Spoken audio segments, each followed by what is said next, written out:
He became one of the most recognizable children in the world before he was old enough to understand what that meant. But the story that followed wasn't about burnout. It was about scale arriving before structure. For a brief period in the early 1990s, Macaulay Culkin wasn't just a successful child actor. He was the child actor. After Home Alone, his face became shorthand for family entertainment. Studios adjusted around him. Marketing campaigns were built around him. His presence reduced financial risk. That level of centrality sounds like leverage. But for a child, leverage is abstract. Control sits elsewhere. This wasn't about a young actor making too many movies. It was about an industry moving at adult velocity around someone without adult autonomy. The early assumption was simple. Success at that scale must mean protection and opportunity. But rapid scale changes incentives. And incentives reshape relationships.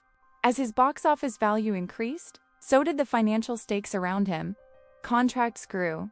Negotiations intensified. The people responsible for safeguarding his interests were also tied to the revenue those interests generated. That alignment works until it doesn't. By his early teens, disputes over control of his earnings surfaced.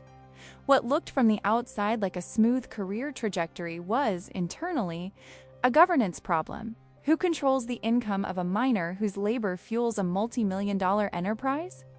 This is where the narrative simplifies the story into family conflict. But the more structural issue was timing. Success came before the development of personal agency. Therefore, every major decision about pace and exposure was made within adult systems optimized for growth, and growth compounds. He starred in film after film: My Girl, Home Alone 2, Lost in New York, each reinforcing the same image. The lovable, quick-witted child navigating a world of incompetent adults. The public perception solidified quickly. But a brand formed at 10 years old has no natural evolution path. When he stepped away from acting in his mid-teens, it was framed as retreat, as disappearance. But stepping away was also a constraint introduced into a system that had been expanding without pause. He later pursued smaller projects. None carried the same commercial weight. Public interest, however, remained fixed on the earlier image.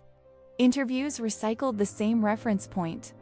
The audience had frozen him at the moment of peak visibility. In the 1990s, his success symbolized a particular era of studio filmmaking, family-centered and globally dominant. As that era shifted, so did the economic logic around child stardom. Therefore, what looked like a personal withdrawal also coincided with an industry transition. The public narrative stopped at, "He had everything too young."